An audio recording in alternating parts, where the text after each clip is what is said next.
आप सुन रहे हैं श्री रामचरितमानस का बालकांड भाग 35। मानो श्री रामचंद्र जी के लिए कामदेव घोड़े का वेश बनाकर अत्यंत शोभित हो रहा है।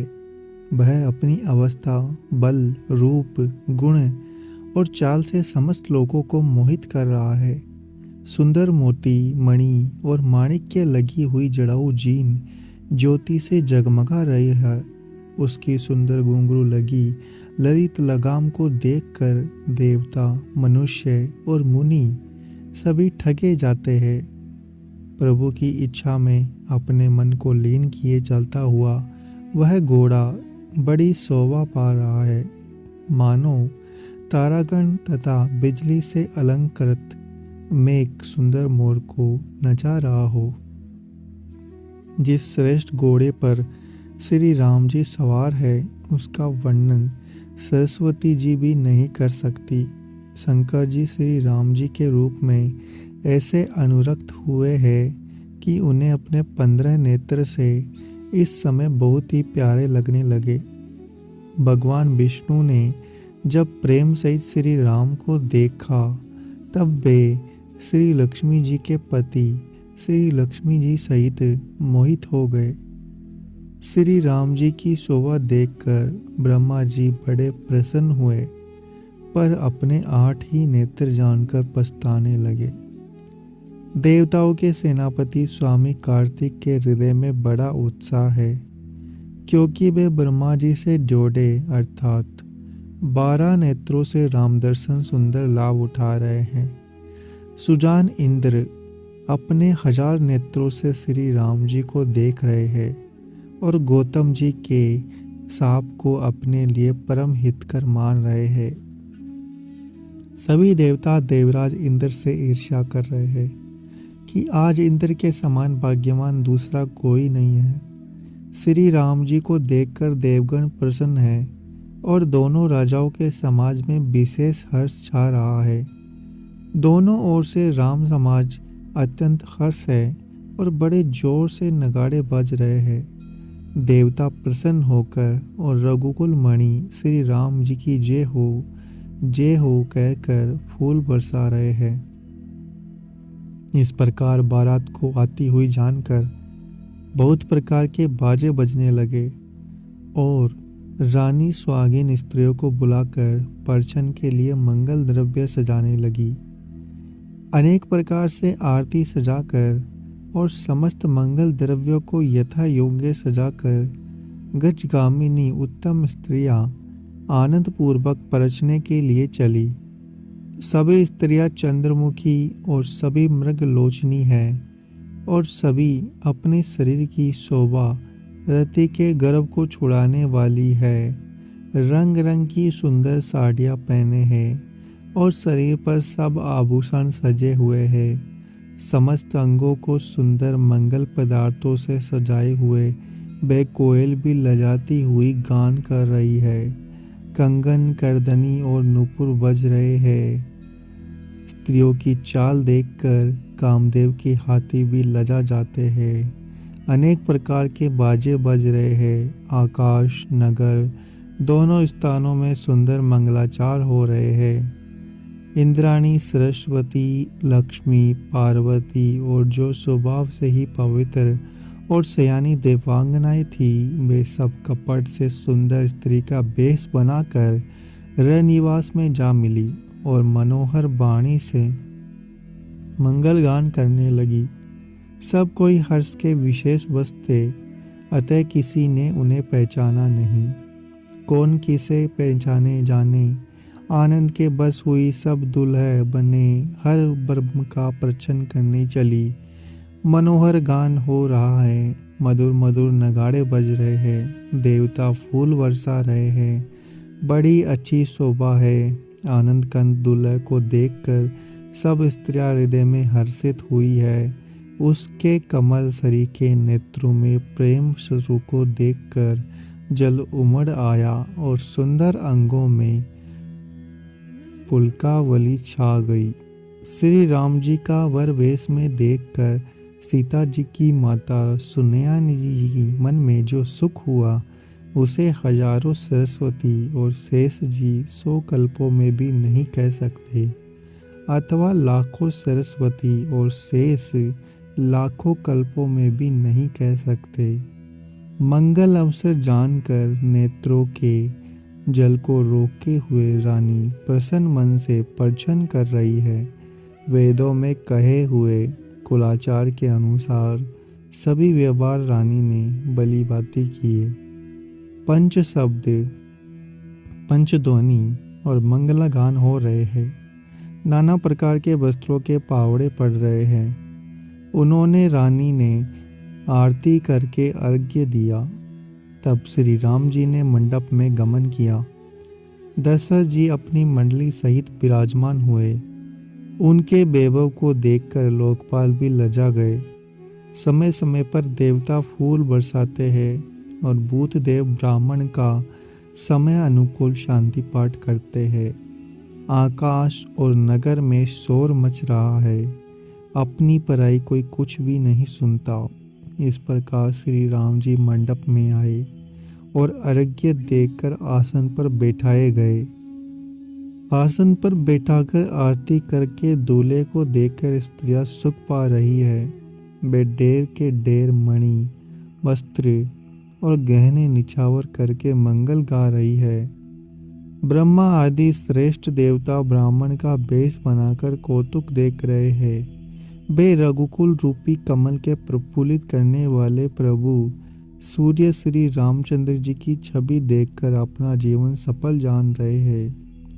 नाई, बारी, बाट, नट श्री राम जी की निछावर पाकर आनंदित होकर सिर नवाकर आशीष देते हैं। उनके हृदय में हर्ष समाता नहीं है। वैदिक और लौकिक सब रीतियां करके जनक जी और दशरथ जी बड़े प्रेम से मिले। दोनों महाराज मिलते हुए बड़े ही शोभित हुए। कभी उनके लिए उपमा खोज खोज कर लजा गए।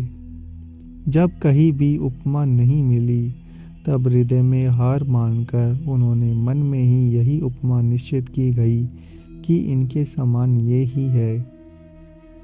समधियों का मिलाप या परस्पर संबंध देखकर देवता अनुरक्त हो गए। फूल बरसाकर उनका यश गाने लगे। वे कहने लगे, जब से ब्रह्मा जी ने जगत को उत्पन्न किया तब से हमने बहुत विवाह देखे सुने, परंतु सब प्रकार से समान साथ समाज और बराबरी के समधि तो आज ही देखे। देवताओं की सुंदर सत्यवाणी सुनकर दोनों ओर अलौकिक प्रीति छा गई। सुंदर पावड़े और अर्घ्य देते हुए जनक जी दशरथ जी को आदरपूर्वक मंडप में ले आए। मंडप को देखकर उसकी विचित्र रचना और सुंदरता मुनियों के मन भी हरे गए। सुजान जनक जी ने अपने हाथों से ला लाकर सबके लिए सिंहासन रखे। उन्होंने अपने कुल के इष्ट देवता के समान वशिष्ठ जी की पूजा की और विनय करके आशीर्वाद प्राप्त किया। विश्वामित्र जी की पूजा करते समय परम प्रीति की रीति तो कहते ही नहीं बनती। राजा ने वामदेव आदि ऋषियों की प्रसन्न मन से पूजा की। सभी को दिव्य आसन दिए और सबसे आशीर्वाद प्राप्त किया। फिर उन्होंने कौशलाधीश राजा दशरथ जी की पूजा उन्हें ईश के समान जानकर की कोई दूसरा भाव न था। तदंतर अपने भाग्य और वैभव के विस्तार की सराहना करके हाथ जोड़कर विनती और बड़ाई की।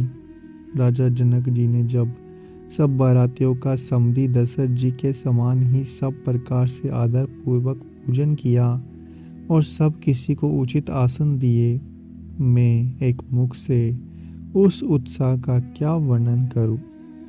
राजा जनक ने दान, मान, सम्मान, विनय, उत्तम वाणी से सारी बारात का सम्मान किया।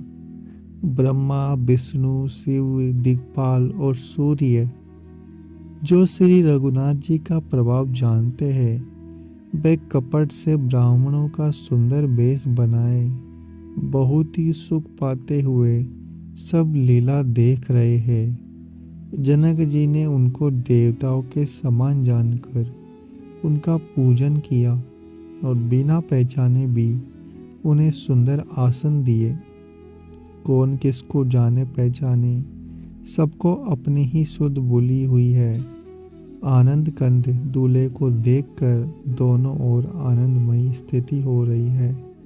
सुजान श्री राम के देवताओं को पहचान लिया और उनकी मानसिक पूजा करके उन्हें मानसिक आसन दिया। प्रभु का शील स्वभाव देखकर देवगण मन में बहुत आनंदित हुए। श्री राम जी के मुख रूपी चंद्रमा की छवि को सभी देखकर चकोर आदर पूर्वक पान कर रहे हैं। प्रेम और आनंद कम नहीं है। समय देखकर वशिष्ठ जी ने सतानंद जी को आदर पूर्वक बुलाया। वे सुनकर आदर पूर्वक साथ आए। वशिष्ठ जी ने कहा, अब जाकर राजकुमारी को शीघ्र ले आइए। मुनि की आज्ञा पाकर वे प्रसन्न होकर चले। बुद्धिमती रानी पुरोहित की वाणी सुनकर सखियों समेत बड़ी प्रसन्न हुई।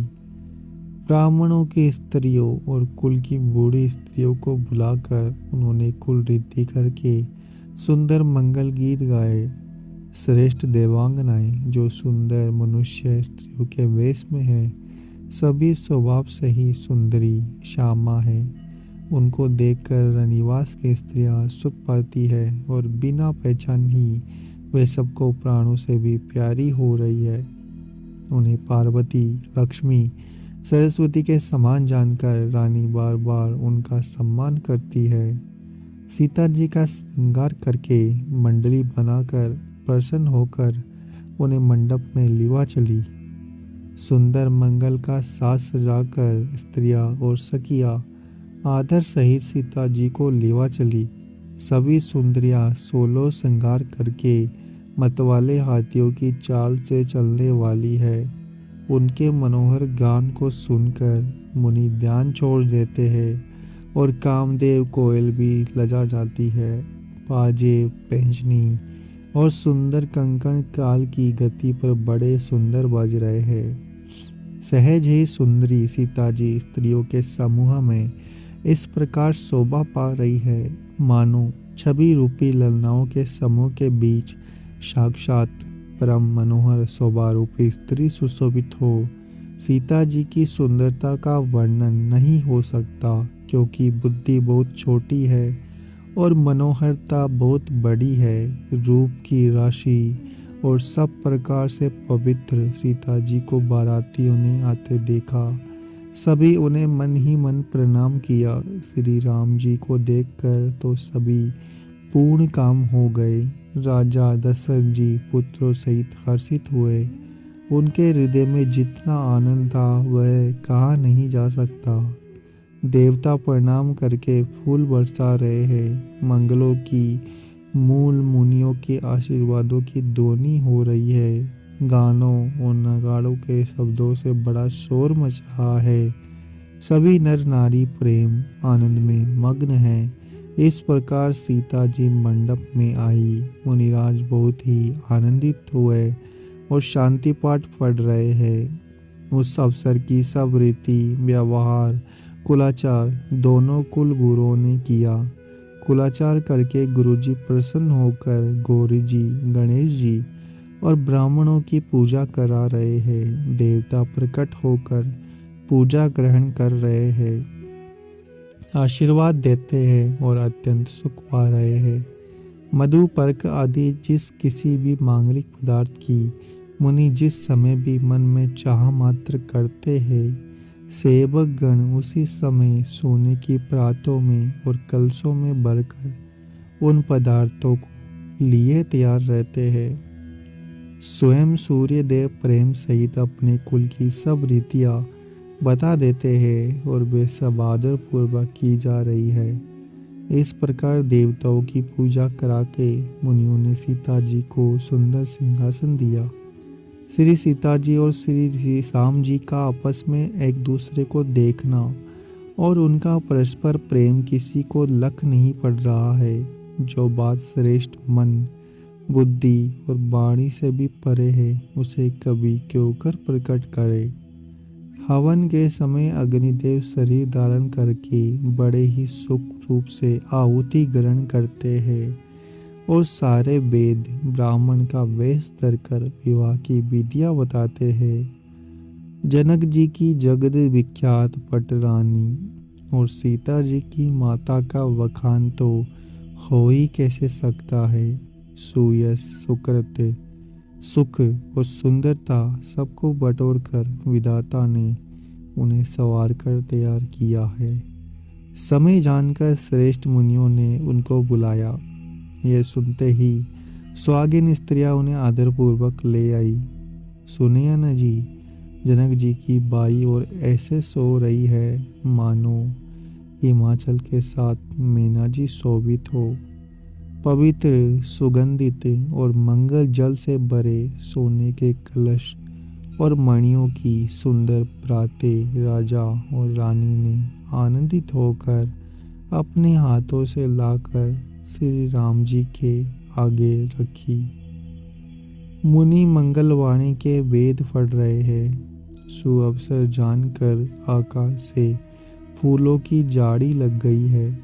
दूल्हे को देखकर राजा रानी प्रेममग्न हो गए और उनके पवित्र चरणों को पखारने लगे। वे श्री राम जी के चरण कमलों को पखारने लगे। प्रेम से उनके शरीर में पुलकावली छा रही है। आकाश और नगर में होने वाली गान, नगाड़े और जय जयकार की ध्वनि मानो चारों दिशाओं में उमड़ चली।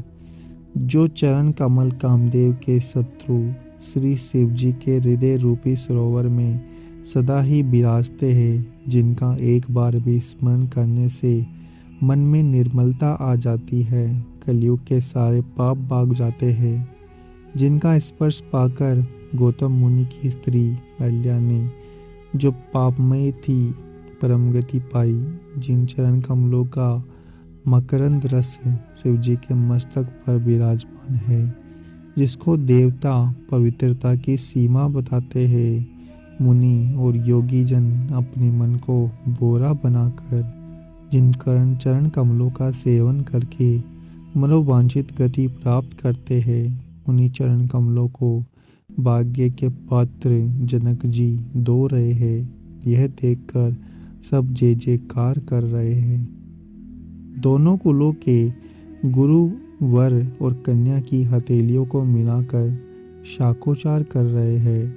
पानी ग्रहण करता हुआ देखकर ब्रह्मादि देवता, मनुष्य, मुनि आनंद में भर गए। सुख के मूल दूल्हे को देखकर राजा रानी का शरीर पुलकित हो गया।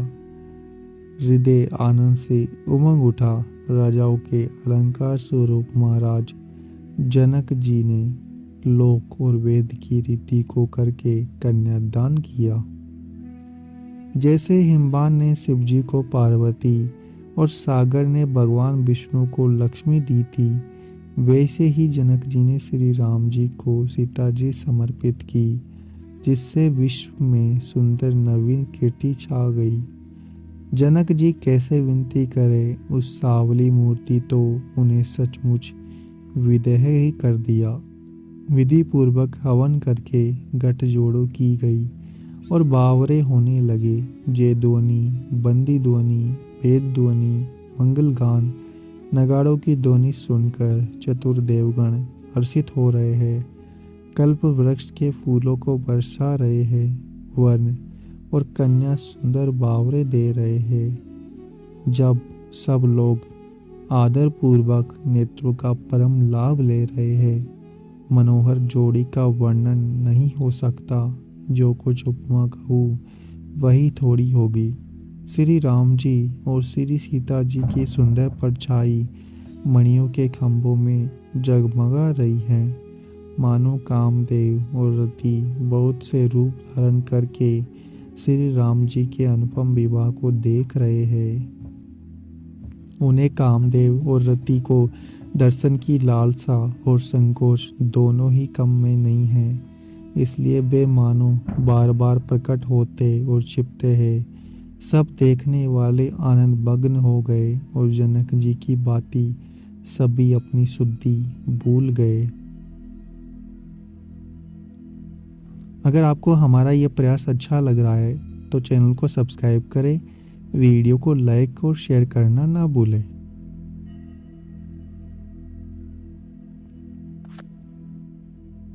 आप सुन रहे हैं श्री रामचरितमानस का बालकांड भाग 35। मानो श्री रामचंद्र जी के लिए कामदेव घोड़े का वेश बनाकर अत्यंत शोभित हो रहा है। वह अपनी अवस्था, बल, रूप, गुण और चाल से समस्त लोगों को मोहित कर रहा है। सुंदर मोती, मणि और माणिक्य लगी हुई जड़ाऊ जीन ज्योति से जगमगा रही है। उसकी सुंदर घुंघरू